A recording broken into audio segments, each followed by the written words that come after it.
Hi guys! ඉතින් කොහොමද ඔයාලට ඔයගොල්ලෝ හැමෝම හොඳින් ඉන්න ඇති කියලා මම හිතනවා. ඉතින් පළවෙනියටම මට කියන්න ඕනේ මගේ මේ වීඩියෝ සීරීස් එක මම පොරොන්දු වෙනවා ඔයගොල්ලන්ට සතියෙන් සතියට අරගෙන එනවා කියලා. ඉතින් මට ඒක පොරොන්දු වෙන විදිහට අරගෙන එන්න නම් බැරි වුණා. ඉතින් ඒකට ඉස්සරව මම ඔයගොල්ලන්ට සෝරි කියනවා. ඊට පස්සේ ඉතින් වැඩි කතා බහක් නැතුව අද සෙකන්ඩ් වීඩියෝ එකට මම ටක් ගාලා ඔයගොල්ලන්ට විස්තර ටික අරගෙන එන්නම්. ඉතින් මම පළවෙනි වීඩියෝ එකෙන් ඔයගලන්ට කරේ මොකද මම USA ආවේ කොහොමද කියන සීරීස් එක පටන් ගන්නවා කියලා. ඊට පස්සේ මම පොඩි බ්‍රීෆ් ඉන්ට්‍රොඩක්ෂන් එකක් දුන්නා මගේ සීරීස් එක ගැන වීඩියෝස් 10ක් ප්ලෑන් කරලා තියෙන්නේ මට කරගන්න වෙලාවක් තිබුණේ නැහැ guys. ඉතින් ෆස්ට් වීඩියෝ එකේදී මම ඔයගලන්ට පොඩි ඉන්ට්‍රොඩක්ෂන් එකක් දුන්නා මම ගැන. ඊට පස්සේ මම කරන්න ඉන්න දේවල් වීඩියෝස් වලින් one by one තියෙනවා. ඉතින් ඔයාලට මේ උඩ තියෙන ලින්ක් එකකින් ඔයගොල්ලන්ට ෆස්ට් වීඩියෝ එක බලලා පොඩි අයිඩියා එකක් අරගෙන ඔයගොල්ලන්ට අවශ්‍ය වීඩියෝ එක බලලා දැනුම ලබා ගන්න පුළුවන්. ඉතින් එතකොට ඔයගොල්ලන්ට පොරොන්දුනා වගේම මම අද වීඩියෝ 2 එක අරගෙන අවිලා තියෙන්නේ. ඒකෙදි මම ඔයගොල්ලන්ට කියන්න බලාපොරොත්තු වෙනවා my education and my dreams of PhD කොහොමද ආවේ මගේ ඔළුවට කියන කාරණා ටික තමයි මම විස්තර කරන්න බලාපොරොත්තු වෙන්නේ. එතකොට මම ලංකාවේ මොනවද කළේ, ඊට පස්සේ ලංකාවේදී PhD එකක් ලබා ගන්න මම මොනවද කරේ, ඊට පස්සේ කොහොමද ඩිසයිඩ් කරේ PhD එකක් කරනවද නැද්ද කියන එක ඔන්න ඔය කාරණා ටික මම ඔයගොල්ලොත් එක්ක අද වීඩියෝ එකේ ඉක්මනට ඩිස්කස් කරන්න බලාපොරොත්තු වෙනවා. අද එක වැඩි ලොකු වීඩියෝ එකක් නෙමෙයි. ඉතින් ඔයගලන්ට ටයිම් එක ගැන හිතන්න දෙයක් නැහැ.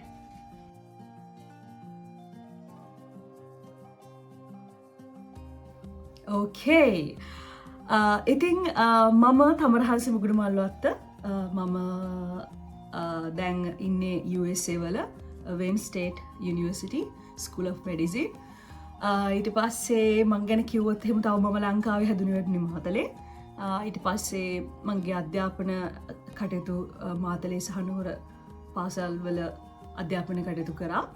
ඊට පස්සේ කොහොම හරි දැන් ඔන්න ඔය දැන් ඔයාලට කියන්න ඕනේ මගේ ජර්නි එක ගැන කියනකොට මම නිකන් මං ගැන ඔයාලට වැඩක් නැහැ නේ මේ කොහොමද ආවේ කියන එකට වැඩක් තියෙන්නේ. ඉතින් එතකොට කිව්වොත් මට ඉස්කෝලේ යන කාලේ මම කරේ බයෝ සයන්ස්. මට ඇත්තටම කිව්වොත් මං A levels වලට යන්න කලින් මට ඔළුවේ තිබුණේ මම මැත්ස් කරනවා කියලා. ඊට පස්සේ ඉතින් ඒක කොහොමද වෙනස් වෙලා ඊට පස්සේ මම බයෝ සයන්ස් කරා. ඊට පස්සේ බයෝ සයන්ස් කරන කාලෙදී ඉතින් චූටි කාලේ ඉඳලම ඔයා කවුද ලොකු වෙලා වෙන්නේ කියලා අහුවාම මගේ ඔළුවේ තිබුණේ ડોක්ටර් කෙනෙක් වෙනවා. මෙඩිකල් ડોක්ටර් කෙනෙක්. ඕකේ. දොස්තරවරියක්. ඉතින් ඊට පස්සේ ඉතින් බයෝ සයන්ස් කරා. ඊට පස්සේ මට මෙඩ් ස්කූල් එකට යන්න බැරි වුණා. රෑන්ක් එක මදි වුණා. එතකොට රිසල්ට්ස් මදි වුණා. ඉතින් ඒක තමයි මගේ ඩ්‍රීම් එක වෙලා තිබ්බේ. හැබැයි ඔය කාලෙදී අපි ගියපු කෙමිස්ට්‍රි ක්ලාස් එකක අපේ මට උගන්වපු ටියුෂන් කරපු මැඩම් කෙනෙක් අපිට කිව්වා මෙහෙම මොලිකියුලර් බයොලොජි ඇන්ඩ් බයෝකෙමිස්ට්‍රි කියලා කෝස් එකක් දැන් ඩිරෙක්ට් කෝස් එකක් තියෙනවා. ඒක කොළඹ යුනිවර්සිටි එකේ තමයි තියෙන්නේ. ඒක හරිම හොඳයිලු ඒ කෝස් එක. ළමයි ගොඩක් කරනවා. ඉතින් මාතලෙන් එක්කෙනයි ගන්නෙ. දැන් අපි කොහොමද ඔය ඇප්ලයි කරගෙන යනකොට මෙඩිසින් දානවා, ඩෙන්ටල් දානවා, ඊට පස්සේ මොලිකියුලර් බයොලොජි දානවා. ඊට පස්සේ ඊළඟ කෝසස් කොහොමද දැන් අපි යුනිවර්සිටිස් වලට ඇප්ලයි කරනකොට. ඉතින් මටත් හිතුණා මොකද මේ මොලිකියුලර් බයොලොජි මගේ ඩ්‍රීම් එක දැන් ඕල්රෙඩි ඉවරනේ. දැන් ડોක්ටර් කෙනෙක් වෙන්න බැරි වුණා. ඊට පස්සේ මම බැලුවා මොකද මේ මොලිකියුලර් බයොලොජි and බයෝකෙමිස්ට්‍රි කියන්නේ කියලා. ඒක අලුතින් පටන් ගත්ත කෝස් එකක් ඒ දවස්වල. ඉතින් එතකොට ලංකාවේ වැඩි දෙනෙක් ඒක ගැන දන්නේ නැහැ. අහගන්න කට්ටිය අඩුයි. ඒ දවස්වල Google කරලා බලනවා වගේ ලොකු මොලයක් මට තිබුණෙත් නෑ. පොඩ්ඩක් ඉතින් සර්ච් කරා. ඒ උනට එතනින් එහාට වැඩි Google කරන්නේ කොහොමද? ඒ ටෙක්නොලොජි එක මට එතකොට ඇවිල්ලා තිබුණේ නෑ. මම හිතන්නේ ඒ කාලේ වැඩි ඒක නෑ නියුට්‍රල්. ඉතින් කොහොම හරි molecular biology and biochemistry course එකට යුනිවර්සිටි එකේ ඩිරෙක්ට් ඉන්ටේක් MB ස්ටුඩන්ට් කෙනෙක් විදිහට මම ඇතුල් වුණා. 2016 ගොඩක් කාලෙකට කලින් අවුරුදු 9කට කලින්. ඊට පස්සේ ඇත්තටම ජීවිතේ වෙනස් කරපු තැනක් තමයි යුනිවර්සිටි ඔෆ් කොළඹ කියන්නේ. ඉතින් පොඩි ප්‍රශ්න තිබුණා ඩිග්‍රී එකේ. මොකද ඩිග්‍රී එකත් එහෙම මෙහෙන් අලුතින් පටන් ගත්ත නිසානේ. ඊට පස්සේ කොහොම හරි ඔය ප්‍රශ්න ටික විසඳගෙන කොහමරි 4 year degree එකක් මම ගත්තා. එතකොට ස්පෙෂල් ඩිග්‍රී එක මම molecular biology and biochemistry special degree එකට සිලෙක්ට් වුණා. ඊට පස්සේ ඒ ඩිග්‍රී එකත් ගත්තා කොහොම හරි. ඊට පස්සේ දැන් ඩිග්‍රී එක ගන්න කාලේ තිබුණේ නෑ මට මොකද්ද මම කරන ජොබ් එක කියලා. මම දැන් ඩිග්‍රී එක කරන්න යනකොට ඒක කෝස් එක හොඳයිනේ. හැමෝම මේක කියන එක හොඳයි කියන හින්දා මම කළා. හැබැයි මම දන්නේ නෑ ජොබ් ඉන්ඩස්ට්‍රි එකක් ගැන. ඇත්තටම මම දන්නේ නැහැ. රිස්ක් එකක් ගත්තේ මම. ඊට පස්සේ කොහොම හරි දැන් ඔන්න ඩිග්‍රී එක කරගෙන යනකොට දැන් අපිට ඩිමොන්ස්ට්‍රේටර්ස්ලා එහෙම හම්බ වෙනවානේ. ඒගොල්ලෝ හරීම හෙල්ප්ෆුල් ඒගොල්ලෝ ගොඩක් අපිට ඉතින් අර ඉස්සරහට වෙන දේවල් ගැන කියනවා. මෙහෙම ජොබ්ස් තියෙනවා. මෙහෙම PhD එකකට යන්න පුළුවන්. ඊට පස්සේ ලංකාවේ ජොබ් ඉන්ඩස්ට්‍රි එක අඩුයි කියන්නේ නෑම වගේ තමයි. නෑම කියන්නත් බෑ. දැන් ගොඩක් ලැබ්ස් එහෙම දිනනවා. ඉතින් අඩුයි. ඔන්න ඔය විස්තර ටික ඉතින් ඩිමෝමිස්ලාගෙන් තමයි අහගත්තේ. ඊට පස්සේ දැන් ඔන්න ඔය විදිහට ඩිග්‍රී එක කරගෙන යනකොට ඊට පස්සේ කොහොම හරි දැන් ඔන්න 3rd year ස්පෙෂල් එකට යනකොට ඔන්න තේරුණා හරි දැන් මේ 4 year ඩිග්‍රී එක කරලා ඉවර වෙලා ඊට පස්සේ අපිට පුළුවන් ඕවර්සීස් ඇප්ලයි කරන්න PhDs වලට ඕ මාස්ටර්ස් වලට. ඕකේ. ඉතින් දැන් ඔන්න ඔය කතාව පොඩ්ඩක් හොය යනකොට මට දැනගන්න ලැබුණා ඕවර්සීස් වලට PhD එකකට ඇප්ලයි කරනකොට දැන් ඔයාලට හිතන්නකෝ දැන් කිසිම අයිඩියා එකක් නැතුව PhD එකට ඇප්ලයි කරන්න බෑනේ. ඇයි මම PhD එකකට ඇප්ලයි කරන්නේ කියන එක මගේ ඔළුවේ හැදෙන්න ඕනේ. ඉතින් ඔන්න ඔය විස්තර ටික අපි සෙට් පිටින් හොයන්න ගත්තා. හොයන්න ගන්නකොට අපිට තේරුණා PhD එක කියන්නේ පෝස්ට් කියන්නේ ග්‍රැජුවේට් ස්ටඩීස් දැන් අපි අන්ඩර්ග්‍රැඩ් වලින් පස්සේ ග්‍රැජුවේට් ස්ටඩීස් වලට අපි යන එක පොයින්ට් එකක් එක මාස්ටර්ස් කරලා PhD කරන්න පුළුවන්. එහෙම නැත්නම් 4 year degree එකක් අරගෙන කෙලින්ම ඩිරෙක්ට්ම PhD එකකට ඇප්ලයි කරන්න පුළුවන් කියලා. ඊට පස්සේ දැන් ඔයාලා බලන්නකෝ දැන් සමහර ළමයි ඉන්නවා 3 year degree එක අරගෙන ඊට පස්සේ 1 year master එකක් කරලා ලංකාවෙම පේරාදෙණිය, කැලණිය, ජපුර තියෙනවානේ. කොළඹ අපි අපේ යුනිවර්සිටි එකේ තියෙනවානේ. ඊට පස්සේ ඒ 4 year degree එක එතකොට අවුරුදු 4ක් යා කම්ප්ලීට් කරලා ඊට පස්සේ යාට පුළුවන් PhD එකකට ඇප්ලයි කරන්න. එහෙම නැත්නම් ඔයාලට 4 year degree එකක් නම් තියෙන්නේ. ඔයාලට කෙලින්ම පුළුවන් PhD එකට ඇප්ලයි කරන්න. ඔතන කාරණාව තමයි මෙහෙන් ඉල්ලනවා ඔයගොල්ලන්ගෙන් 120 ක්‍රෙඩිට් 120ක් ක්‍රෙඩිට්ස් ඉල්ලනවා. එතකොට 120ක් ක්‍රෙඩිට්ස් හැදෙන්නේ අවුරුද්දකට 30 ගානේ අවුරුදු 4ක්. ඒතර ඔයාලා කොහොම හරි කම්බයින් කරගෙන හරි අවුරුදු 4ක ක්‍රෙඩිට්ස් 120ක් කම්ප්ලීට් කරලා තියෙන්න ඕන. ඔයාලා මෙහෙ ග්‍රැජුවේට් ස්ටුඩන්ට් කෙනෙක් වෙන්න. ඉතින් ඔයගොල්ලන්ට කෙලිම පුළුවන් 4 year degree එක කරන්න. හැබැයි 4 year general degree එක කරාම චුට්ටක් ජෙනරලයිස් වෙනවා. හැබැයි ජෙනරල් ඩිග්‍රී එක වුණත් අරගෙන PhD එකකට ආපු මගේ යාළුවෝ ඕන තරම් ඉන්නවා. හරි. එතකොට ඊට පස්සේ මම බැලුවා හරි දැන් මම PhD එක කරන්න qualifications දැන් හදාගන්න පුළුවන්. ඇයි මම PhD එක කරන්නේ? PhD එක කරන්න ආසාව මට ඇති වුණේ ඇත්තටම මම දැක්කා අපි ටිකෙන් ටික ඕපන් වෙනවනේ පිට ලෝකෙට දැන් යුනිවර්සිටි එක ඉගෙන ගන්න ගම පිට රටවල් වලින් ලෙක්චරර්ස්ලා එනවා. ඊට පස්සේ අපිට බයෝකෙමිස්ට්‍රි කරන්න ආවා වෙන් ස්ටේට් යුනිවර්සිටි එකේම ගායත්‍රි මැඩම් කියලා මැඩම් කෙනෙක්. ඊට පස්සේ ඒ මැඩම් කියන දේවල් ඊට පස්සේ ඒ මැඩම්ලා අපිට දුන්න ගයිඩන්ස් අපිට පෙන්වුවා ජොබ් ඉන්ඩස්ට්‍රි එක. ඊට පස්සේ කොහොමද ලැබ් ෆැසිලිටිස් ඊට පස්සේ රිසර්ච්. ඉතින් හරිම කියුරියස් ඒවා ගැන අහනකොට හරි ආසයි. ඒ දවස්වල තිබුණේ නෑ මං හිතුවේවත් නෑ මට PhD එකක් කරන්න පුළුවන් කියලා. ඉතින් ලොකු ඇචීව්මන්ට් එකක් මං ලැබපු මට ඉතින් කොහොම හරි ওই විදිහට මට තේරුණා හරි මම PhD එකක් කළ යුතුයි. ඊට පස්සේ මට හොඳ ජොබ් එකක් ගන්න පුළුවන් කියලා. ඊට පස්සේ PhD එකකට මම ඉතින් ඇප්ලයි කරනවා කියලා හිතනකොට මම බැලුවා PhD එකකට ඇප්ලයි කරනකොට මොනවද තියෙන්න ඕනේ අවම සුදුසුකම්. USA වල නම් මම ගොඩක්ම USA ටාගට් කරේ. ඒකත් මම ඔයාලට කිව්වා මම ඔයාලට කලින් වීඩියෝ එකේ කිව්වා මම ඔයාලට ඒක ඇයි කියලා කියන්නම් කියලා. මම දන්නවා කැනඩා ඊට පස්සේ මොනවද කැනඩා, ඕස්ට්‍රේලියා, නිව්සීලන්ඩ් ගොඩක් රටවල් තියෙනවා. ඉතින් මේ හැම රටක්ම හොඳයි. හැබැයි මම USA ටාගට් කරේ USA වල PhD ස්ටඩීස් වලට ඇසිස්ටන්ට්ෂිප් එකක් එක්ක අපිව ගන්නවා. එතකොට මට දැන් ඔය හිතන්නකෝ මට ආපහුත් අම්මලාගේ තාත්තලාගේ සල්ලි වියදම් කරලා ඊට පස්සේ මම ග්‍රැජුවේට් ස්ටඩීස් කරනවා නම් එතකොට මට ගිල්ටි නේ එක අන්න ඒ ගිල්ටි ෆීලින් එක අයින් කරගන්න තමයි මම හිතාගත්තේ හරි මම ෆුල් ස්කොලර්ෂිප් එකක් මට හොයාගන්න පුළුවන් USA වලින් සහ USA වලින් ඉන්ටේක් එක ගොඩාක් වැඩි ඒ කියන්නේ STEM පැත්තට තියෙන ඔපචුනිටිස් ගොඩක් වැඩි ස්ටුඩන්ට්ස් වලට හම්බෙන මේ ස්කොලර්ෂිප්ස් එහෙම ඒ පැත්තෙන් බැලුවම දැන් ඕස්ට්‍රේලියා වල කැනඩා වල යනකොට පොඩි පොඩි රෙස්ට්‍රික්ෂන්ස් තියෙනවා. ඉතින් මට හිතුණා අයි මං අමාරු පාත්ස් තෝරගන්නේ මං ඊසි පාත් එක හැම වෙලේම මම බලන්නේ ඊසි පාත් එක යන්න. ඉතින් මං හිතුවා හරි USA fine. okay කියලා අයද මම එහෙමයි ඩිසිෂන් එකක් ගත්තම ඒක වෙනස් කරන්න නැහැ. ආයි ඩිසිෂන් එකක් ගත්තා නම් ඒක කොහොම හරි කරලා. අන්න එහෙමද හිතා ගන්න ඕනේ. නැත්තම් අර වැනි එක්ක මේ රටද එක්ක මේ රටද කියලා හිතියොත් මම තවත් හිත ඉන්නවා. ඉතින් මං හිතුවා හරි එක රටයි USA that's it. එච්චරයි. මොකද අනිත් කාරණාව මට අහගන්න ලැබුණා අපි අනිත් යුනිවර්සිටිස් වලට කියන අනිත් රටවල ස්පෙෂලි කැනඩා වලට මමත් කළා ඇත්තට මේක ඉස්සරෝම යුනිවර්සිටිස් වලට ඇප්ලයි කරනකොට ඒගොල්ලන්ගේ ප්‍රොෆෙසර්ස්ලා එහෙම අපි ඩිරෙක්ට් කන්ටැක්ට් කරගන්න ඕනේ. ඉතින් අපි ඊමේල් කරන්න ඕනේ සෑහෙන ඊමේල් කරන්න ඕනේ. ඒකට අපිට කවදාවත් රිප්ලයිස් එන්නේ නෑ ඒගොල්ලන්ගෙන් හරිම අඩුයි රිප්ලයිස් එනවා.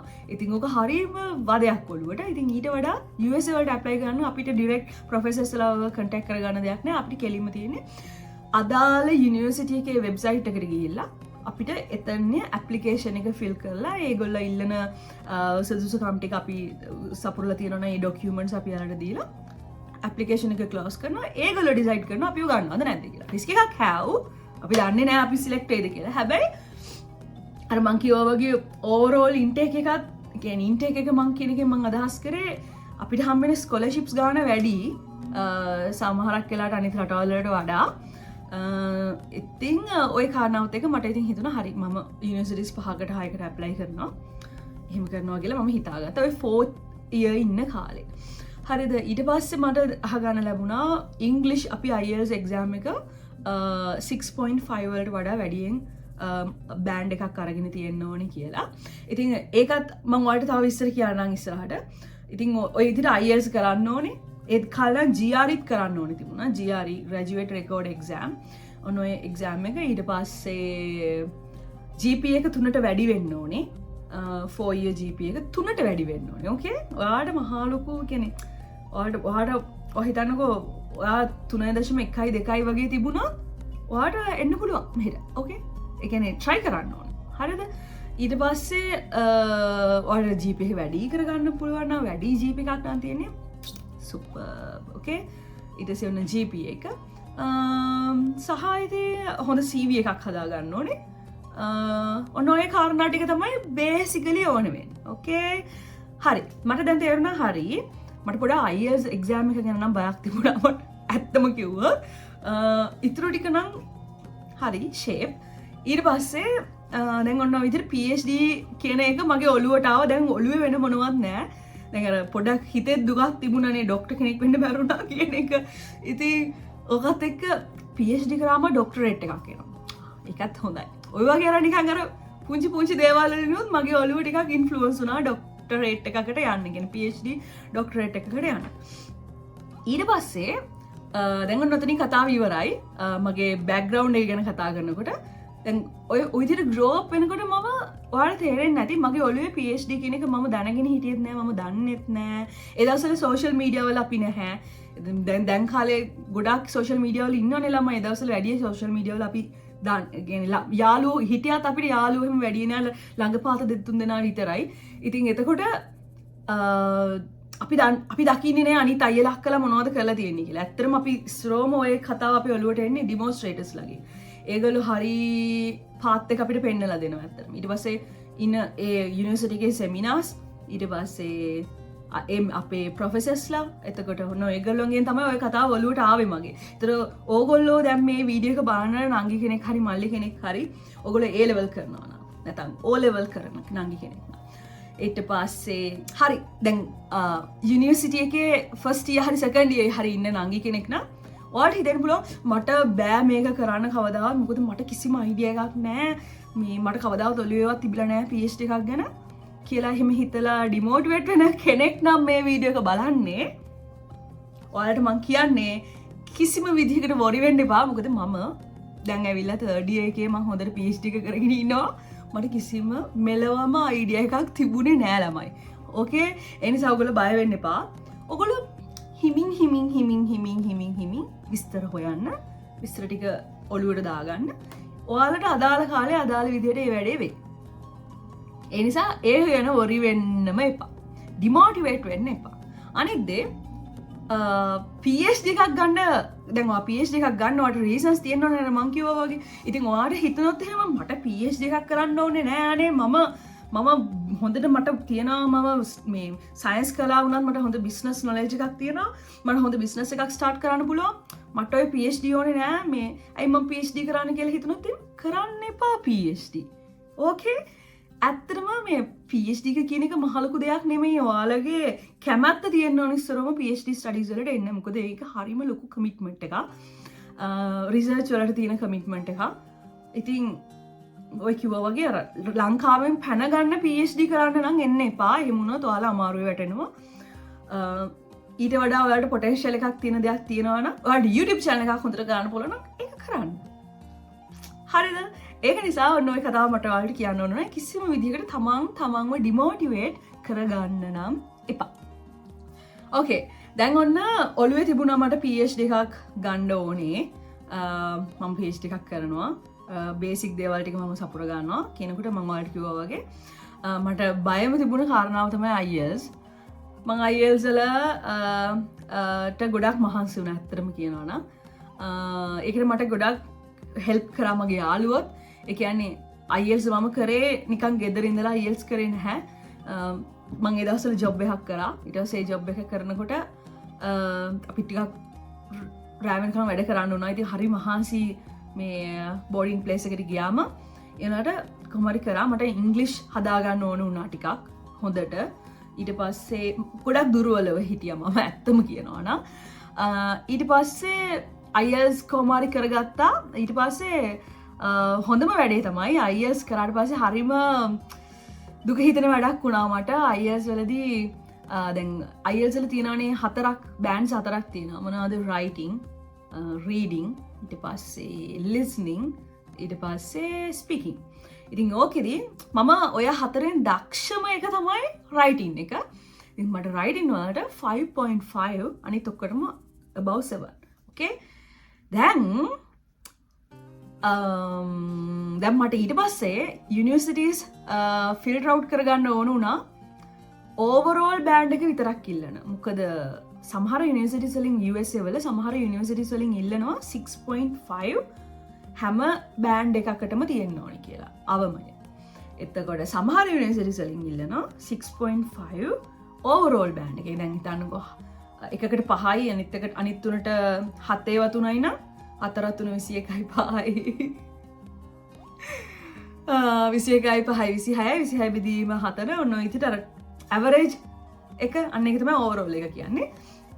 ඉතින් ඔන්න ඔය විදිහට මට ඊට පස්සේ දැන් යුනිවර්සිටිස් ෆිල්ටර් අවුට් කරගන්නකොට මට සිද්ධ වුණා ඕවරෝල් බෑන්ඩ් එක විතරක් ඉල්ලන යුනිවර්සිටිස් වලට යන්න.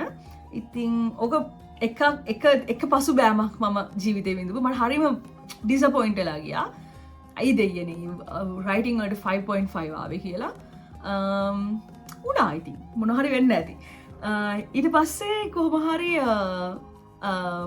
ඊළඟට මම දැන් අහගන්න ලැබුණා මගේ යාළුවෙක්ගෙන් එයා Excel sheet එකක් හැදුවා කියලා. Excel sheet එකේ එයා යුනිවර්සිටිස් එයා යන්න කැමති යුනිවර්සිටිස් ටික ලියාගෙන ඒ වගේ ඩෙඩ්ලයින්ස් ටික ඊට පස්සේ IELTS bands කො එක කොහොමද ඉල්ලන්නේ කියලා, GRE required නැද්ද කියලා, ඊට පස්සේ අර ඇප්ලිකේෂන් එක සබ්මිට් කරන්න තියෙන පෝර්ටල් එකේ ලින්ක් එකත් එතෙන්ට එයා දාගෙන ඔය විදිහට අර ඕමනා ඩීටේල්ස් ටික ෆයිනලයිස් කරගත්තා කියලා. ඉතින් මමත් ඒක කරා. හරිම වටිනවා මේ උපදෙස් මට හම්බුන මගේ යාළුවගේ දනුගෙන් හම්බුනේ. ඉතින් ඒ උපදෙස් හරිම වටිනවා. මොකද මම මගෙන් විස්තර අහන නංගිල මල්ලලා ඕගොල්ලෝ මට ගොඩක් අය මට මේ වීඩියෝ එක බලන ගොඩක් අය මට පෞද්ගලිකව මැසේජ් කරලා තියෙන අයත් ඉන්නවා. අඳුරන නංගිල මලියා. ඉතින් මම ඒගොල්ලන්ට අනිවාර්යෙන් ඔයාලට දැන් හිතනවා ඉතින් මම මතක් කරා කියලා Excel එකක් හදාගන්න කියලා. Excel එක හරි වටිනවා. ඔයාලට ෆිල්ටර් අවුට් කරගන්න දේවල් ඉස්සරහට යනකොට. ඊට පස්සේ වට ඩෙඩ්ලයින් එක පේනවා IELTS ස්කෝර් එක පේනවා මම කියන IELTS කරන්නත් කලින් ඔය Excel sheet එක හදාගත්තාම ඔයාලට පොඩි ඔළුවට ඇති වෙනවා ඒම් එකක් හරි මම මේ ගාන ගන්න ඕනේ මම මේ යුනිවර්සිටියට යන්න නම් මම මේ ගාන ගන්න ඕනේ කියලා. ඊළඟට මගේ යාළුවා කිව්ව එක තමයි යුනිවර්සිටිස් ඔයා ලිස්ට් එකක් හදා ගන්නකොට දැන් අපි US News කියලා වෙබ්සයිට් එකක් තියෙනවා. US News වෙබ්සයිට් එකට ගිහිල්ලා අපිට ඕනේ ක්‍රයිටීරියා එක අපි දුන්නාම එකනේ මන්දෙන් ඉන්ට්‍රස්ටඩ් උනේ බයෝකෙමිස්ට්‍රි ඇන්ඩ් මොලිකියුලර් බයෝලොජි කියලා. ඊට පස්සේ ඒක දුන්නාම ඒකේ රෑන්කින්ග්ස් පෙන්වනවා යුනිවර්සිටිස් වල. ඒකට අපිට පුළුවන් හයි රෑන්ක් එකේ දෙකකට දැන් අපි මම 6කට ඇප්ලයි කරේ හයි රෑන්ක් දෙකකට ඇප්ලයි කරා. මිඩ් රෑන්ක් දෙකකට ඇප්ලයි කරා. ලෝ රෑන්ක් දෙකකට ඇප්ලයි කරා. මොකද ලෝ රෑන්ක්ස් වලින් කොහොම හරි මට අර වගේ ඇප්ලිකේෂන් එකේ මේව උනේ නැත්නම් සක්සස් උනේ නැත්නම් අන්තිම දෙකෙන් හරි හම්බ වෙනවා කියලා. ඉතින් ඇත්තටම මෙහෙ ආවට පස්සේ රෑන්ක් එක වැඩක් නෑ ළමයි. හරිද? රෑන්ක් එක කියන එක මේ බොරුවට අපේ ඔළුවවල් වල ලොක්කුවට ලංකාවේ හැදුන දේවල්. රෑන්ක් එක වැඩක් නෑ. ඔයා මෙහෙ ඇවිල්ලා අඩු රෑන්ක් යුනිවර්සිටි එකක හරි තමන්ගේ රිසර්ච් එක හරියට හොඳට කරගත්තොත් ඔයා ගොඩ. ඕකේ? ඉතින් ඔය වගේ පොඩි පොඩි දේවල් තියෙනවා අපිට ලංකාවේ මෙන්ටැලිටි එකෙන් මෝඩ විදිහට ඔළුවට ආව. ඉතින් ඒව අයින් කරගන්න. ඉතින් ඒ විදිහට ඒ උනට රේන්ජ් එකකට ඇප්ලයි කරන්න. ඉතින් ඔයාගේ පර්සනල් ඩෙවලොප්මන්ට් එකක් නේ සහ මේ පර්සනල් ඇචීව්මන්ට් එකක් නේ හයි රෑන්ක් යුනිවර්සිටි එකකට ගියොත් එහෙම කොහොමද මම හොඳ යුනිවර්සිටි එකකට ගිහින් ඉන්නේ කියලා ඔයාලට නිකන් කියන්න පුළුවන්. ඉතින් සහ ඇත්තටම හොඳ යුනිවර්සිටිස් වල රිසර්ච් ෆැසිලිටිස් අනිත් ඒවාට වඩා වැඩි. ඒක වෙනම දෙයක්. හැබැයි ඔයාලට යන්න බැරුණොත් don't care. okay හැම එකක්ම එහෙම හිතන්න ළමයි. හරි වීසිලි ගන්න. තමන් කරන දේ ළමන්ට ලැබුණ දේ තමන් හරියට කරන්න. එතකොට ඔයාලට වරදින්නේ නැහැ. ඉතින් ওই විදිහට ඕක එක දෙයක්. ඊට පස්සේ මම අය කියන්න ගත්තොත් යුනිවර්සිටිස් වලට ඇප්ලයි කරනකොට අය මම බලපු දෙයක් තමයි ෆැමිලිස් විදිහට යන ළමයින්ට හෙල්ප් කරන ඩොකියුමන්ට්ස් යුනිවර්සිටිස් වලින් හම්බ වෙනවද කියන එක. මොකද මට ඒ දවස්වල අපි දෙන්න ඩිසයිඩ් කරලා තිබුණේ නෑ අපි දෙන්න මෙඩිකල් යනවද මම තනියෙන් යනවද මම යනවද ඔන්න ඔය වගේ කාරණා මම ඩිසයිඩ් කරලා තිබුණේ නෑ. හැබැයි මම ඒකත් පොඩ්ඩක් කන්සිඩර් කරා. අපි දෙන්නම යනවනම් කියන්නේ මමයි මගේ හස්බන්ඩ්යි දෙන්නම යනවනම් අපි දෙන්නටම සපෝට් කරන යුනිවර්සිටි එකක් වෙන්නත් ඕනේ. අන්න ඒ විදිහට ඔය වගේ කාරණා කීපයක් මම කන්සිඩර් කරා. ඉතින් නෝක තමයි මගේ Education and Dreams of PhD කියන වීඩියෝ එකේ සාරාංශය. ඉතින් මට දැන් ඔයාලට මේ වීඩියෝ එක ඉවරනකොට ඔයාලට කියන්න තියෙන දේ තමයි ඔයාලටත් PhD එකක් කරන්න සිහිනයක් තියෙනවා නම් ඕනෙම රටක හරිද? සිහිනයක් තියෙනවා නම් හොඳට ඒ ගැන විස්තර හොයන්න. ඔයා ඉස්සර මේක හිතන්න ඇයි මම PhD එකක් කරන්නේ? ඒක ඔයාට ලංකාවෙන් එළියට පැනගන්න PhD එකක් කරනවා කියන මතේ නම් තියෙන්නේ. එහෙම හිතන්න එපා. එහෙම නෙමෙයි ඔයා PhD එකක් කරනවා නම් ඔයා PhD එකට ආස වෙන්න ඕනේ. ඕකේ? දෙවෙනි දේ තමයි ඔයා ඒ දේට ආසයි නම් ඔයා බලන්න යුනිවර්සිටිස් ලිස්ට් අවුට් කරගන්න මම අර කිව්ව Excel sheet එක හදාගන්න අනිවාර්යයෙන්ම. ඕකේ?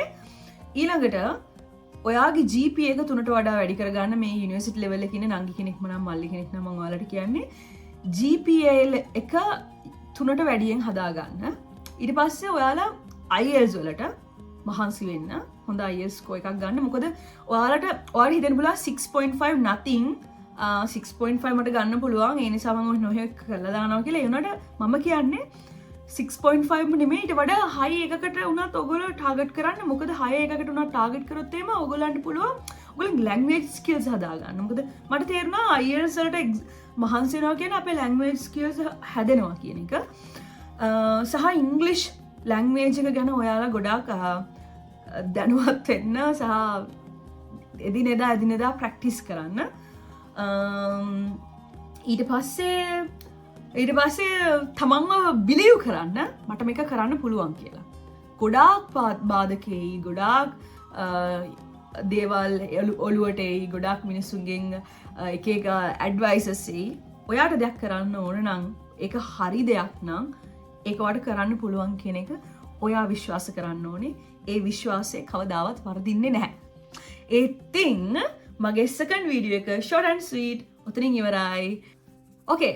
ඉතින් වීඩියෝ එක ඉවර කරන්න කලින් මට ඔයාලට කියන්න දෙයක් තියෙනවා. මම ඊළඟ වීඩියෝ එකේදී අරගෙන එනවා කොහොමද මම අපි දෙන්න කොහොමද ඩිසයිඩ් කරේ කියලා මැරේජ් එක ඊට පස්සේ ටයිමින් බිෆෝර් මූවිං අබ්‍රෝඩ් ඊට පස්සේ වීසා ලොකු වීඩියෝ එකක් වෙයි ඊළඟ වීඩියෝ එක. ඊට අපි කොහොමද USA චූස් කරේ කියලා අපි PhD එක මම පර්සියු කරන කන්ට්‍රි එක විදියට ඔය විස්තර ටික මම ඔක්කොම ඔයගොල්ලන්ට ඊළඟ වීඩියෝ එකකින් අරගෙන එනවා. එහෙනම් දැන් අපි මුවමු Q&A session එකට. ඉතින් ඔයගොල්ලෝ මගෙන් questions කීප දෙනෙක් මගෙන් අහලා තිබුණා කමෙන්ට් කරලා.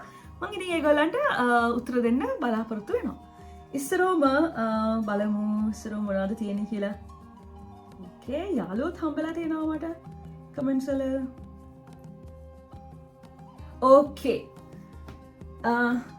nice TV 2509 okay nice TV කියන account එකෙන් මට message එකක් comment එකක් දාලා තිනවා.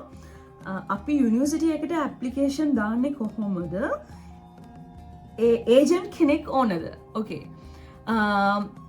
USA වලට එනකොට අපිට ඒජන්ට් කෙනෙක් ඕනේ නෑ. කිසිම විදිහකට ඕන වෙන්නේ නෑ. මොකද කිව්වොත් USA එනකොට අපිට පුළුවන් ඔයාලට හොඳම දේ තමයි ඒජන්ට් කෙනෙක් useless ඒකයි USA දී ඔයාලට පුළුවන් කෙලින්ම ඔයාලා දන්නේ යුනිවර්සිටිස් මොනවද කියලා බලන්න. ඊටසේ යුනිවර්සිටි එකේ ඔරිජිනල් වෙබ්සයිට්ස් වලට යන්න අර ඇඩ්වර්ටයිස්මන්ට් වලට එහෙම යන්න එපා. එක එක වෙන සයිට්ස් වලට යන්න එපා. හරිද? ඒ යුනිවර්සිටි එකේ ඔරිජිනල් වෙබ්සයිට් එකට යන්න. ඔරිජිනල් වෙබ්සයිට් එකට ගියාම ඒ වෙබ්සයිට් එකේ ඇප්ලිකේෂන් ප්‍රොසෙස් එක ඊට පස්සේ ඇප්ලිකේෂන් පෝර්ටල් එක හැමදේම තියෙනවා.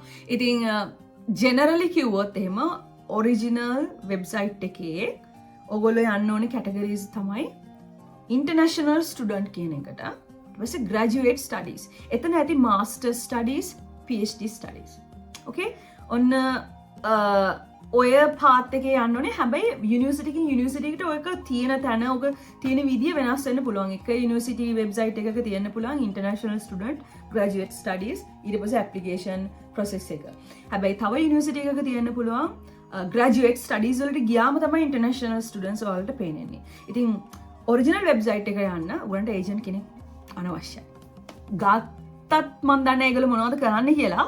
හැබැයි මේ USA apply කරන්න අනවශ්‍යයි. හැබැයි මම දන්නවා අනිත් countries වලට යද්දී ඒජන්ට් කෙනෙක්ගේ උදව්ව ඕනේ වෙනවා. ඒක හරිම valuable. මම දන්නවා කැනඩා, ඕස්ට්‍රේලියා වලට යද්දීම ඒජන්ට් කෙනෙක්ගේ උදව්ව හරි වැදගත්. හැබැයි USA දී මොකද මම ආව නිසා මම කියන්නේ මම දන්න නිසා අනවශ්‍යයි ඒක. එතකොට ඊළඟට අහලා තියෙනවා ප්‍රසන්න දිල්ෂාන් කියන මල්ලේ අහලා තියෙනවා අක්කේ එළවලු වලින් පස්සේ ඇමරිකාවට යන්නේ කොහොමද කියලා. ඊට පස්සේ මට කියන්න තියෙන මල්ලි එකක් තමයි ඔයගොල්ලන්ට DV ලොටරි එකට ඇප්ලයි කරන්න පුළුවන්. ඉතින් ඒක ෂුවර් කරන්න බෑ. මොකද මමත් ඇප්ලයි කරනවා හැම අවුරුද්දෙම. එනට මට ලොටරි එක ඇදුනේ නැහැ. ඉතින් ඒකේ chance එක අඩුයි. එකක් තමයි ඒක. obviously ඒක හරිම easy. මොකද දැන් ඔයගොල්ලන්ට passport එකක් ඕනෙත් නැහැ apply කරන වෙලාවෙදී. ඔයාලට select වුණොත් විතරක් passport එක හදාගෙන යන්නත් පුළුවන්. ඉතින් ඔයාලට passport එකක් නැතුවත් apply කරන්න පුළුවන් එක හොඳ දෙයක් ඒකේ තියෙන. ඊළඟ දේ තමයි ඔයගොල්ලන්ට දැන් A levels වලින් පස්සේ නම් ඔයගොල්ලන්ට undergraduate studies නැහැනේ. එතකොට undergraduate studies වලට එනවා නම් මං හිතන්නේ අපිට ඒවට ස්කෝලර්ෂිප්ස් ගන්න අමාරුයි සහ ඒක undergraduate studies පොඩක් ගණන්. ඉතින් ඔයාලට පුළුවන් නම් payment එක කරලා ඉගෙන ගන්න පුළුවන්. ඔයාලට ඇවිල්ලා undergraduate studies කරන ගමන් part time job එකක් කරලා තමන්ගේ වියදම හදා ගන්න පුළුවන්. හැබැයි මම හිතන්නේ නෑ මේ part time job එකෙන් ඔයාලට studies වලට pay කරගන්න පුළුවන් වෙයි කියලා. එහෙනම් ඔයාලා loan එකක් හරි දාලා හරි තමන්ගේ මොන හරි සල්ලි තියනවා නම් undergraduates වලට pay කරලා ඊට පස්සේ ඔයාලට පුළුවන් තමන්ට එදිනදා ජීවත් වෙන්න ඔයාලට යම්කිසි පොඩි සුළු something එකක් හොයාගන්න පුළුවන් part time jobs කරලා. එහෙම නැත්නම් ඔයාලට කරන්න තියෙන දේ තමයි ලංකාවේ යුනිවර්සිටි එකකින් 4 year degree එකක් ගන්න. ඊට පස්සේ masters සමහර දැන් මගේ යාළුවෝ ඉන්නවා master studies වලට ඒගොල්ලන්ට scholarships ලැබුණා. ඉතින් PhD වලටම විතරක් නෙමෙයි. PhD studies වලට අනිවාර්යෙන් ඔයාලට scholarship එකක් ගන්න පුළුවන්. ඔයා select වුණොත් එහෙම. masters වලට scholarships අරගෙන ඇවිල්ලා තියෙනවා කට්ටිය. ඉතින් ඇත්තටම මෙතන ප්‍රශ්නේ තියෙන්නේ payments තමයි. ටිකක් ගණන් වැඩි. credit wise මම හිතන්නේ මම හරියට දන්නේ නැතුව මට ඔයගොල්ලන්ට කියන්න බෑ. ඉතින් ටිකක් ගණන් වැඩි. උගලට හොයන්න පුළුවන් Google එකේ ගිහිල්ලා. ඔන්න ඔය කතාව තමයි තියෙන්නේ. ඉතින් ඔක තමයි ඔයාලට දෙන්න තියෙන උත්තරේ. මම හිතන්නේ මට ඒ ගැන ලොකු අයිඩියා එකක් නෑ. මට ඔයාට ගයිඩන්ස් එකක් දෙන්න තරම් ලොකු දැනුමක් නෑ. මම ඒ ගැන හොයන්න අනිවාර්යෙන්. ඕකේ? ඊට පස්සේ අහලා තියෙනවා ඕකේ. Do you know කියලා කෙනෙක්. Hi, do you know? අක්කේ ඔයාට වෙන්ස්ටේට් වලින් ඔෆර් එක හම්බෙන දවස් කීයක් ගියාද? ටයිම්ලයින් එක කියන්න පුළුවන්ද? ඕකේ, වෙන්ස්ටේට් වලට ඔෆර් එක හම්බ වෙන්න ඒක හරිම නයිස් ස්ටෝරි එකක් ළමයි. වෙන්ස්ටේට් තමයි මම අන්තිමටම ඇප්ලයි කරපු යුනිවර්සිටි එක. ඒකේ ස්ටෝරි එක මම ඔයාලට කිව්වොත් එහෙම වෙන්ස්ටේට් ඇප්ලයි කරාදී වෙන්ස්ටේට් වල මම ඇප්ලයි කරේ කෙනෙක්ම මෙඩ් ස්කූල් එකට. පොඩක් ක්ලික් වුණා මට මෙඩ් ස්කූල් යන්න බැරි වුණා. මම මෙහෙ මෙඩ් ස්කූල් එකට එන්න ඕනි කියලා. ඊට පස්සේ ඇප්ලයි කරේ ජනවාරි ඒගොල්ලන්ගේ ලාස්ට් ඩෙඩ්ලයින් එකට ඔන්න මෙන්න තියලා තමයි මම ඇප්ලයි කරේ. ඇත්තටම කියනවා නම් සාමාන්‍යයෙන් නොවැම්බර් ඔක්තෝබර් වලින් වගේ ඇප්ලයි කරන්න ඕනේ. ඇත්තටම මම අනිත් ඒවාට එහෙම කරා. හැබැයි වෙන්ස්ටේට් මෙඩ් ස්කූල් එකට මම ඇප්ලයි කරේ ජනවාරි ඒගොල්ලන්ගේ අන්තිම ඩෙඩ්ලයින් එක මට මතක නැහැ 12 හරි 15 හරි. ඊට පස්සේ ඇප්ලයි කරාට පස්සේ මට ඉන්ටර්විව් එක ආවේ ඉන්ටර්විව් එකට ඉන්ටර්විව් එකට සිලෙක්ට් වුණා කියලා ඊමේල් එක ආවේ මට මෙඩ් ස්කූල් එකෙන් මගේ වෙඩින් ඩේට් එකේ February 3rd. ඊට පස්සේ මම කොහමරි ඊමේල් එක දැකලා නැතුව ඊට පස්සේ ඒගොල්ලෝ ආපහු රිමයින්ඩින් ඊමේල් එකක් අහලා තිබුණා මම ඉන්ට්‍රස්ටඩ් නැද්ද කියලා. ඊට පස්සේ මම ඉන්ට්‍රස්ට් කියලා ඒගොල්ලන්ට රිප්ලයි කරා. ඉතින් ඔයා අහපු ප්‍රශ්නෙට මම දන්නේ නැහැ ඔයා හොඳ ප්‍රශ්නයක් අහලා තියෙන්නේ. මට හරියටම උත්තර දෙන්න පුළුවන්. එතකොට ටයිම් ලයින් එක ගැන කතා කරාම ඊට පස්සේ හරි ඉන්ටර්විව් එක තිබුණේ මට ඒක මතක නෑ පෙබරවාරි 9-10 වගේ ඔය කාලේ පෙබරවාරි 3 මට ඉන්ටර්විව් එකට කෝල් කරා ඊට පස්සේ පෙබරවාරි 9-10 වගේ කාලේ 9-12 වගේ කාලය ඇතුළත මගේ ඉන්ටර්විව් එක තිබුණා. ඊට පස්සේ 9-12 ඉන්ටර්විව් එක තිබුණා. ඩිසිෂන් එක මට ආවේ ඒකත් ස්පෙසිෆික් ඩේට් එකක ළමයි මගේ බර්ත්ඩේ එක දවසේ පෙබරවාරි 18. ඉතින් ඔයාලට හිතන්න මම ජනවාරි ඩෙඩ්ලයින් එකේ ඇප්ලයි කරා. ඊට පස්සේ ඉන්ටර්විව් එකට කෝල් කරා පෙබරවාරි 3. ඊට පස්සේ ඉන්ටර්විව් එක තිබ්බා පෙබරවාරි අපි හිතමු 10-12 වගේ 10-12 වගේ. ඊට පස්සේ සතියකින් වගේ මට ඩිසිෂන් එක දුන්නා ඊමේල් කරා. ඊට පස්සේ ඩිසිෂන් එක දෙනකොට මගෙන් ඇහුවා ඔයා ඉන්ට්‍රස්ට්ද නැද්ද මේකට මේ ඒගොල්ලන්ගේ ඔෆර් එක ගන්න කියලා. ඊට පස්සේ මං කිව්වා මම ඉන්ට්‍රස්ටඩ් කියලා. ඊට පස්සේ අර ඔෆිෂියල් ලෙටර්ස් එන්න මට ටිකක් කල් ගියා. මොකද මම දන්නවා ග්‍රැජුවේට් ස්කූල් එකේ දැන් අපි වෙන්ස්ටේට් එකේ මෙඩ් ස්කූල් එකකින් වුණාත් අපිව PhD ස්ටුඩන්ට්ස් ලා ඔක්කොම හැන්ඩල් වෙන්නේ ග්‍රැජුවේට් ස්කූල් එකෙන්. ඉතින් මෙඩ් ස්කූල් එකෙන් ඩිසිෂන් එක ගත්තට පස්සේ ඒවා ටික ඔක්කොම ඒගොල්ලෝ යවන්න ඕනේ ග්‍රැජුවේට් ස්කූල් එකට. ඊට ඒගොල්ලෝ තමයි අර ඔෆිෂියල් ලෙටර්ස් අපිට එවන්නේ. ඉතින් මතකයි පෙබරවාරි 18 මම හා කිව්වා මම එන්නම් කිව්වා. ඊට පස්සේ මට ඔෆිෂියල් ලෙටර්ස් ආවේ ටිකක් කල් ගිහින්. හැබැයි මම දන්නවා ඒ වෙලාවෙද්දි මම සිලෙක්ට් වෙලා තියෙන්නේ කියලා. ඔක තමයි මගේ ටයිම් ලයින් එක. ඔයාලට මොන හරි වෙන ප්‍රශ්නයක් තියෙනවා නම් මට අනිවාර්යෙන් කමෙන්ට් කරන්න මම අනිවාර්යෙන් ඔයාලට උත්තර දෙනවා මල්ලි හරි නංගි හරි. ඕකේ. ඊළඟට අහලා තියෙනවා නේහා සිල්වා. අක්කි මම BSc honors බයෝමෙඩිකල් සයන්ස් ඩිග්‍රී එකක් කරේ. මට ස්කෝලර්ෂිප් එක ගන්න පුළුවන් වෙයිද අක්කි? නංගි දැන් නංගි කෙනෙක් වෙන්නේ නැතිනේ නේහා සිල්වානේ. ඕකේ. නේහා මේකයි මට කියන්න තියෙන්නේ මම ඔයාලට කලින් කිව්වා වගේ ඕගොල්ලෝ මෙහි තියෙන අවම ක්‍රයිටීරියා එක මොකද්ද? GPA එක 3ට වඩා වැඩි කරගන්න. ඊට පස්සේ 4 year degree එකක් හදාගන්න PhD එකකට එන්න නම් නැත්නම් ඔයාලට පුළුවන් 3 year degree එකක් නම් තියෙන්නේ ඔයගොල්ලන්ට පුළුවන් මාස්ටර් එකක් කරලා අර ක්‍රෙඩිට් 120 කම්ප්ලීට් කරන්න. ආයෙ මතක් කරන්න අවුරුද්දකට ක්‍රෙඩිට්ස් 30යි අපේ ලංකාවේ අපිට දෙන්නේ. එතකොට අවුරුද්දකට ක්‍රෙඩිට්ස් 30යි නම් අවුරුදු 3ට ක්‍රෙඩිට්ස් 90යි. තව අවුරුද්දක් කරොත් තමයි අපිට හම්බෙන්නේ ක්‍රෙඩිට්ස් 120. ඊට පස්සේ IELTS හදාගන්න. ඒ අතරේ මං කිව්වේ Excel sheet එක අනිවාර්යෙන් හදාගන්න. ඊට පස්සේ ඔයා ඒ Excel sheet එක වෙනස් කරගන්න ඔයාගේ personal decisions එක්ක. ඉතින් ඔන්න ඕක තමයි ක්‍රයිටීරියා එක. ඔයාලට එන්න පුළුවන් නම් අනිවාර්යෙන් එන්න පුළුවන්. මම අර කිව්ව අවම දේවල් ටික හදාගන්න. Okay, අපි 4th year ඉන්නකොට pending results okay 4th year pending results දැන් යා ඉන්නේ stage එකේදී PhD එකට apply කරන්න පුළුවන්ද? next series එක explain කරන්න all the very best. yes පුළුවන්. PhD pending results වලට apply කරපු මගේ යාළුවෝ ඉන්නවා. මම එහෙම කළේ නෑ නිසා මට ඉගෙන මට එච්චර දන්නේ නෑ ඒ ගැන. මම හිතන්නේ එයාලා 4 year degree එක ඉවර වෙන්නත් කලින් එයාලා IELTS score එක complete කරගත්තා. ඊට පස්සේ කොහොමද දන්නේ නැහැ transcripts එහෙම ඒගොල්ලෝ දුන්නේ. අතර මට මේ ගැන වාට ඒගොල්ලන්ගේ විස්තර අහලා sorry මම මේ comment එක කලින් හරියට කියවලා තිබුණත් මට මතක තිබුණේ නෑ. මොකද මම දැන් සෑහෙන කාලයකට පස්සේ මේ second video එක කරන්නේ. මට අහලා ඔයාට හරියට උත්තරයක් දෙන්න පුළුවන්. මම ඔයාලට reply එකක් හරි කරන්නම්. okay? ඊට පස්සේ හසිනි චතුරිකා අහලා තියෙනවා. අක්කේ මං A level වලට බයෝ කළා විශිෂ්ට සම්මාර්ථ 3ක් තියෙනවා. මට ඕනි ඇමරිකාවේ විශ්වවිද්‍යාලයක ડોක්ටර් කෙනෙක් වෙන්න ඉගෙන ගන්න. අක්කේ කොහොමද මං apply කරන්න ඕනේ? okay. මේ කමෙන්ට් එක ටිකක් තව යාළුවෙක් හරි තව කවුරු හරි රිප්ලයි කරලා තියෙනවා මේකට. එයාගේ රිප්ලයි එක හොඳයි. හරිම වැදගත් රිප්ලයි එකක්. බචටක් මේ දන්නේ නැද්ද? okay. it's okay. හරි. ඊට පස්සේ මම යාට කියලා තියෙනවා අහලා තියෙනවා මම යාගෙන් අහලා තියෙනවා මෙඩිකල් ડોක්ටර් කෙනෙක්ද ડોක්ටරේට් එකක්ද ඔයාට ඕනේ කියලා. මම අනිවාර්යෙන් ඩිස්කස් කරන්නම් මේක කියලා. එතකොට නංගි ඔයා රිප්ලයි කරලා තිබුණේ නැහැ මේකට. ඔයාට ඕනේ මෙඩිකල් ડોක්ටර් කෙනෙක් වෙන්නද නැත්නම් PhD කරලා ડોක්ටරේට් එකක් ගන්නද කියලා. ඒක මට කියන්න. ඊට පස්සේ මෙතන බානි කාස්ටිං කියලා තව පුද්ගලෙක් රිප්ලයි කරලා තියෙනවා. ඇමරිකාවේ A level නැහැ. Z score නැහැ.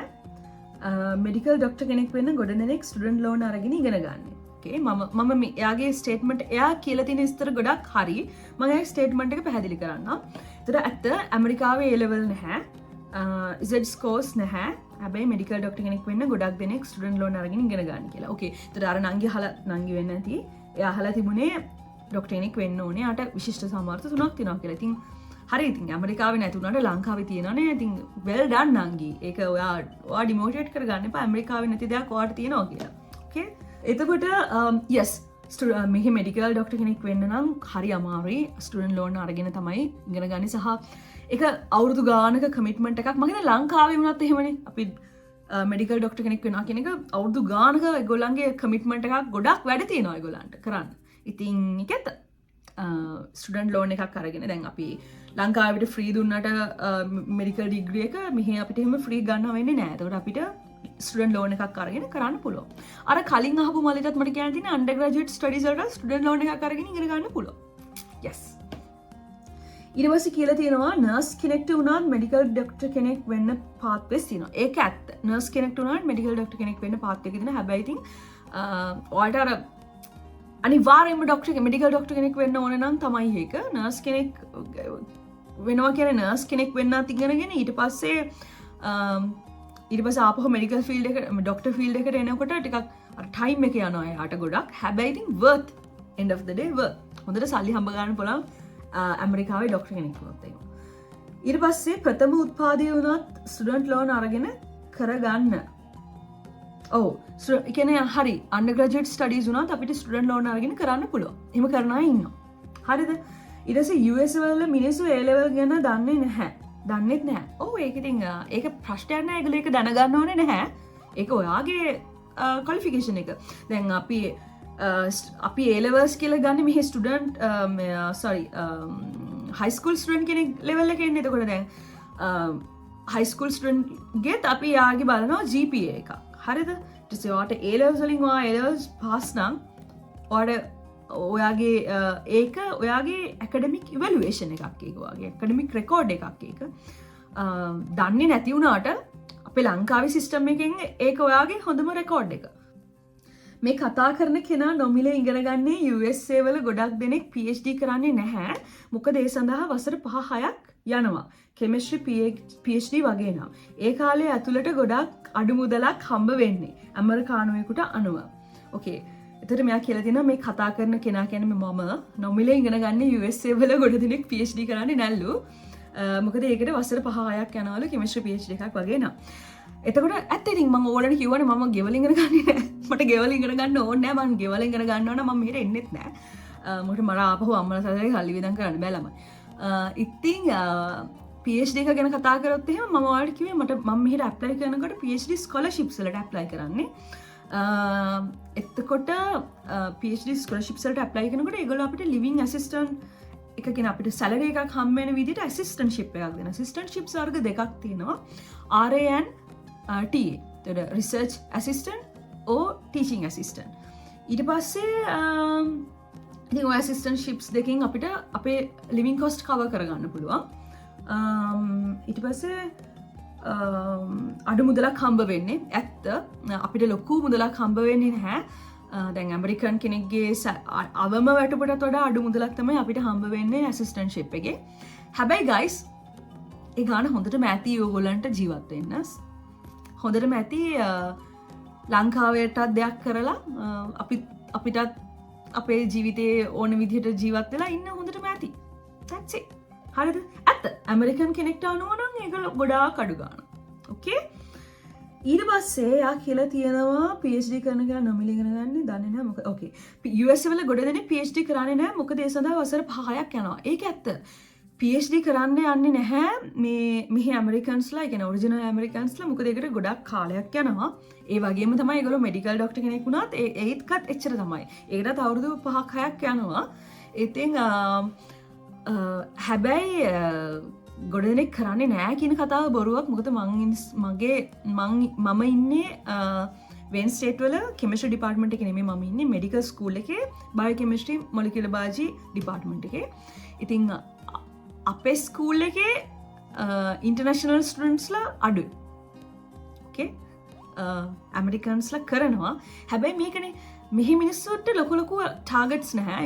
ඒගොල්ලන්ට ඉතින් අර ජොබ් මාකට් එක හොඳයි, සැලරිස් හොඳයි. ලංකාවේ වගේ නෙමෙයි. අපි සමහරක් වෙලාවට ඩිග්‍රී එක ගත්තත් අපිට හොඳ ජොබ්ස් හම්බ වෙන්නේ නැහැ නේ. ඒක ඇත්ත කතාව ඒකනේ. ඉතින් එතකොට ඉතින් අපිට අපේ ජොබ් ටාගට් එකට යන්න නම් අපිට යන්න තියෙන එකම ක්‍රමය තමයි PhD එකක් through. සහ මාස්ටර් එකක් through. ඔන්න ඔය ග්‍රැජුවේට් ස්ටඩීස් through තමයි අපිට ජොබ් එකකට යන්න තියෙන හොඳම දේ, හොඳ සැලරි එකකට යන්න. ඉතින් ඇමරිකන් කෙනෙක්ට ඉතින් එයාට ඇත්තටම PhD එකක් කරන්න රිසර්ච් වලට කැමැත්තක් තියෙන කෙනෙක් අරෙන්න අනිත් අය කරන්නේ නැහැ. ඉතින් යාර ජොබ් එක ටාගට් නම් ඒගොල්ලන්ට අන්ඩර්ග්‍රැඩ් ස්ටඩීස් වලින් පස්සේ ජොබ්ස් තියෙනවා. දැන් අපිට එහෙම බෑ. ඉතින් ඔක තමයි සීන් එක ඉතින්. ඊට පස්සේ ඒ කියලා තියෙනවා නමුත් ලංකාවේ අයට මේ මුදල ගොඩක් ලොකුයි. අනක PhD එක හරහා ඇමරිකාවේ නවතින්න උනත් පුළුවන්. ලංකාවේ අයට ගොඩක් ලොකුයි තමයි PhD එකට හම්බ වෙන ගන්න. ඉතින් මම කිව්වගේ මේ ඒකෙන් අපිට කවර් කරගෙන ඉන්න පුළුවන්. මම හොඳට ඉන්නවා මෙහි. That's it. මට ගොඩාක් සල්ලි නෑ. මට ගොඩාක් දේවල් ලංකාවේ කරන්න බෑ. හැබැයි ගේමක් ගහගෙන ඉන්නවා. හැබැයි ඒක ලොකුයි. මට හම්බෙන රුපියල් 10 වුණත් මට ලොකුයි. ඉතින් මට දැන්ට PhD එකට හම්බෙන සැලරි එක මට ගොඩක් ලොකුයි ඒ නිසා. ඉතින් that's it. එතකොට ඇමරිකාවේ නවතින්න උනත් පුළුවන් කියන්නේ නවතින්න ඒ කියන්නේ අපිට PhD එක කරා කියලා අපිට ඇමරිකාවේ නවතින්න දෙන්නේ නැහැ මේ කට්ටිය. ඉතින් අපිට තියෙනවා ඒකටත් process එකක් අපි apply කරන්න ඕන green cards වලට. ඉස්සරම H1B1 job visa එක අරගෙන ඊට පස්සේ job visa එකෙන් green cards අරගෙන ඉතින් අපිට apply කරන්න පුළුවන්. අපිට නවතින්න ඒ කියන්නේ අපි මෙහෙන ගොඩක් අය බහුතරයක් තමන්ගේ පර්සනල් රීසන්ස් වලට ලංකාවට ගියේ නැත්නම් අනිවාර්යයෙන්ම මෙහි නවතිනවා. ඉතින් ඒක තමයි කියන්නේ ලිවිං ස්ටෑන්ඩඩ්ස් වැඩි. ඉතින් එතකොට ගලන්ට නවතින්න හිතනවා පර්සනල් රීසන් එකකට ලංකාවට ගියේ නැත්නම්. ලංකාවට යන මිනිස්සු යන්නේ මෙහි ඉන්න බැරි වෙලා නෙමෙයි, අතරම මෙහි යාලට නවතින්න පුළුවන් නිසා. ඉතින් ඔය කතාව ඇත්ත. හැබැයි කොහොම හරි මම ආපහු එන්නම් අර පළවෙනි ප්‍රශ්නෙට නංගි විශිෂ්ට සාමර්ථ්‍ය තුනක් කියන්නේ තිනවා කියන්නේ සුපර්බ්. ඕකේ? සුපර්බ්. ඇමරිකාවේ විශ්වවිද්‍යාලයක ડોක්ටර් කෙනෙක් වෙන්න ඉගෙන ගන්න. ඔයා මට හිතෙන්නේ අදහස් කරන්නේ නැත්තේ මෙඩිකල් ડોක්ටර් කෙනෙක් කියන එක. ඉතින් අර මේ කමෙන්ට් එකේ කියලා තියෙනවා වගේ මෙඩිකල් ડોක්ටර් කෙනෙක් වෙන්න නම් ඔයාට එක එක්සෑම් එකක් තියෙනවා. මට ඒක මතක නැහැ. මම පොතක් තියෙනවා ඇත්තටම. මම ඒක ඔයගලන්ට පෙන්නනවා විනාඩියක් දෙන්න. ඉතින් ඒ එක්සෑම් එක කරලා ඊට පස්සේ ඔයගලන්ට ස්ටුඩන්ට් ලෝන් ඇප්ලයි කරලා ඉගෙන ගන්න පුළුවන්. හැබැයි මෙහිමයි මම හිතන්නේ දැන් ලංකාවේ ඉඳලා අපි මෙහි අපි හිතමු අපේ ස්කූල් එකේ ඩොක්ටරේට් මෙඩිකල් ඩොක්ටර් කෙනෙක් වෙන්න ඉගෙන ගන්න නම් එතකොට වෙන් ස්ටේට් එකේට ඔයා ඇප්ලයි කරන්න ඕනේ. ඇප්ලයි කරනකොට ඔයාගෙන් IELTS ඉල්ලයි. මෙන්න මේ එන්ට්‍රන්ස් එක්සෑම් එක ඉල්ලයි. ඊට පස්සේ හරිම කම්පිටිටිව් එක. ලේසියෙන් යන්න අමාරුයි. හැබැයි doable okay කරන්න බැරි දෙයක් නෙමෙයි හැමෝම දේවල් කරනවනේ ඒක නවටත් කරන්න බැරි දෙයක් නෙමෙයි හැබැයි අර මම කියෝගේ කම්පිටිටිව් ගොඩක් මහන්සි වෙනවා ඊට පස්සේ කොමාරි ඔයාට ඊට පස්සේ ඇප්ලයි කරාට පස්සේ ඇප්ලයි කරාදීත් මම හිතන්නේ ඔයාට යම්කිසි මුදලක් පෙන්වන්න වෙයි වීසා ඉන්ටර්විව් යද්දී ඊට පස්සේ මේවා යද්දී මොකද දැන් මෙහෙම එක්කෙනෙක් ඩොක්ටර් කෙනෙක් වෙන්න හදනවා වගේ නෙමෙයි දැන් මෙහෙ එක්කෙනෙක්ට නම් එයාට වීසා ප්‍රොබ්ලම්ස් නැහැ එයාලා ඔල්රෙඩි මෙහෙ එතකොට ටග් ගාලා ස්ටුඩන්ට් ලෝන් එක ගත්තා කරා හරිද එන්ට්‍රන්ස් එක්සෑම් එක පාස් වුණා හැබැයි දැන් අපි ලංකාවේ ඉන්නකොට අපිට වීසා ප්‍රොසෙස් එකකුත් තියෙනවානේ පාස් කරන්න එතන තමයි පොඩ්ඩක් මුදල් කියන ප්‍රශ්නේ පොඩක් එන්න පුළුවන් කෙනෙක්ට හැබැයි හැමදේම ඩුවබල් මම කිව්වා වගේ ඔයාට හිත තියෙනවා නම් කරන්න ඒක අනිවාර්යෙන් කරන්න ඔයා හොඳ කෙනෙක් නම් ඔයාට හැම පැත්තෙම හැම විදිහටම දේවල් ඕපන් අප් වෙයි විශ්වාස කරන්න ඔයාව okay next video එක ඕනි I'm really sorry guys I'm sorry Rodrigo Nuwani thank you මේ කමෙන්ට් එක හරිම encouraging මේ කමෙන්ට් එක අනිත් වීඩියෝස් ටිකත් ඉක්මනට ගෙනම් වීඩියෝ සීරීස් එකේ 10 කිව්වට අනේ මට 10 කර කර ඉන්න ඕනේ නෑ මම ටටක් ගාලා පුළුවන් විදියට වීඩියෝස් ටික ඔක්කොම ඉවර කරන්න okay යා තවත් එක්කෙනෙක් ගිමනි ඉක්මනට දානකෝ ඊළඟ වීඩියෝ එක okay ඔන්න වීඩියෝ එක ඇවිල්ලා තියෙන්නේ okay ළමයි ඉතින් ඔයගොල්ලන්ගේ කමෙන්ට්ස් වලට ගොඩාක් ස්තුතියි හරිම එන්කරේජින් ඒවා සහ මම බලාපොරොත්තු වෙනවා මම මේකේ හරියට විස්තර කියලා නැත්තම් මට කමෙන්ට් කරන්න මම අනිවාර්යෙන් ඔයාලට දේවල් කියනවා ඔයාලට දැක්කනේ මම Q&A සෙෂන් එකට ගත්ත ටයිම් එක ඉතින් මම හිතනවා මේ වීඩියෝ එක ඔයාලට ගොඩක් වැලියබල් වෙන්න ඇති කියලා මම බලාපොරොත්තු වෙනවා ඇත්තටම කොහොමද වෙබ්සයිට් එකකට ගිහිල්ලා මම ඇප්ලයි කරන විදිය ඕගොල්ලන්ට ඩෙමොන්ස්ට්‍රේට් කරන්නත් මම බලාපොරොත්තු වෙනවා ගොඩක් බලාපොරොත්තු තියෙනවා ටයිම් එක තමයි හරස් වෙන්නේ මේ ඉතින් මොනවා කරන්නද මං ඉඩ හම්බෙන හැම වෙලේම ඕගොල්ලන්ට වීඩියෝ එකකින් දැනුම අරගෙන එන්න බලාපොරොත්තු වෙනවා අනිවාර්යෙන්ම මට කියන්න තියෙන දේ අන්තිමට ඔයාව විශ්වාස කරන්න ඔයාට කරන්න පුළුවන් okay guys එහෙනම් ඊළඟ වීඩියෝ එකකින් ඉක්මනටම හම්බ වෙන්න බලාපොරොත්තු වෙනවා කියලා ප්‍රොමිස් එක වෙන ගමම්ම ඔයගොල්ලෝ හැමෝම පරිස්සමින් සතුටින් ඉන්න ආදරේ බෙදන්න එතකොට ආදරේ ලැබෙනවා. Okay ළමයි bye bye